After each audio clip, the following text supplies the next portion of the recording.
Mesin pembaca pikiran, fantasi atau realitas? Coba bayangkan, dunia di mana mesin bisa membaca pikiran kita. Semua rahasia, semua ketakutan kita jadi terbuka. Kayak di film-film fiksi ilmiah ya. Tapi, gimana kalau itu jadi kenyataan? Kecerdasan buatan dengan perkembangannya yang super cepat mulai memasuki wilayah yang dulu kita kira mustahil. Mungkinkah AI bisa benar-benar membaca pikiran manusia? Pertanyaan ini bikin kita takut sekaligus penasaran. Apakah kita berada di ambang revolusi teknologi yang akan mengubah segalanya? Atau ini cuma khayalan kita aja? Untuk memahami bagaimana AI bisa membaca pikiran, kita perlu tahu cara kerjanya. AI, sederhananya, adalah kemampuan mesin untuk belajar dan meniru kecerdasan manusia. Mereka belajar dari data, mengenali pola, dan membuat prediksi. Dalam hal membaca pikiran, AI dilatih menggunakan data aktivitas otak. Elektroensefalografi atau EEG merekam aktivitas listrik di otak kita melalui elektroda yang dipasang di kepala. Data EEG ini kemudian dianalisis oleh AI untuk menemukan pola yang berhubungan dengan pikiran atau emosi tertentu. Seiring waktu, AI belajar menghubungkan pola-pola tertentu dengan pikiran atau emosi yang spesifik. Misalnya, AI bisa belajar mengenali pola EEG yang menunjukkan rasa sakit, kebahagiaan, atau bahkan niat untuk melakukan sesuatu. Bayangkan sebuah alat yang bisa mengubah aktivitas otak menjadi teks atau gambar. Pasien lumpuh bisa berkomunikasi hanya dengan berpikir. Penyandang disabilitas bisa mengontrol alat elektronik dengan pikiran mereka. Contoh nyata, teknologi ini sudah ada. Peneliti di Universitas California, San Francisco, telah mengembangkan antarmuka otak komputer yang memungkinkan orang lumpuh untuk berbicara melalui avatar digital. AI menerjemahkan aktivitas otak mereka menjadi ucapan, memberi mereka suara kembali. Di bidang lain, AI digunakan untuk mendeteksi kebohongan dengan menganalisis pola otak. Meskipun akurasinya masih diperdebatkan, teknologi ini sangat berpotensi dalam bidang forensik dan keamanan.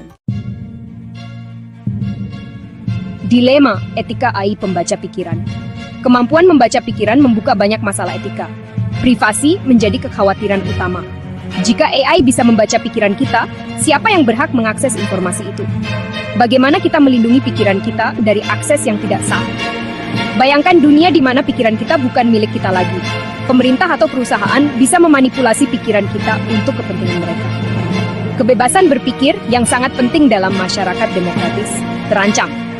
Di sisi lain, teknologi ini juga menawarkan potensi luar biasa. Pasien koma bisa berkomunikasi dengan orang yang mereka cintai.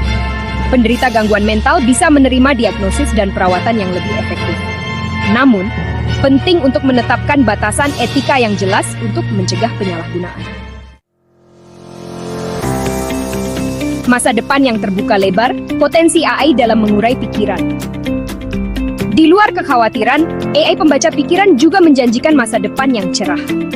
Bayangkan dunia di mana kita bisa belajar lebih cepat dan efisien dengan memasukkan informasi langsung ke otak kita. Pendidikan akan berubah total, membuka potensi manusia yang tak terbatas. Di bidang kesehatan, AI bisa membantu kita memahami dan mengobati penyakit mental dengan lebih baik. Depresi, kecemasan, dan PTSD bisa didiagnosis dan diobati dengan lebih efektif, membawa kelegaan bagi jutaan orang di seluruh dunia. Kreativitas dan inovasi juga akan meningkat pesat. Seniman, musisi, dan penulis dapat mengekspresikan diri mereka dengan cara yang sama sekali baru, menuangkan pikiran dan emosi mereka langsung ke dalam karya seni. Di ambang revolusi pikiran, akankah manusia menjadi buku terbuka? Kita berada di ambang era baru, era di mana batas antara pikiran dan mesin semakin kabur. AI, pembaca pikiran seperti pisau bermata dua, menawarkan potensi luar biasa sekaligus risiko yang besar. Pertanyaannya bukan lagi apakah AI bisa membaca pikiran kita, tetapi bagaimana kita mengendalikan teknologi yang sangat kuat ini. Diperlukan diskusi etika yang mendalam dan peraturan yang ketat untuk memastikan bahwa teknologi ini digunakan untuk kebaikan, bukan untuk kehancuran. Masa depan pikiran manusia ada di tangan kita. Akankah kita menjadi pencipta dunia baru yang berani, atau akankah kita menjadi budak mesin ciptaan kita sendiri? Pilihan ada di tangan kita.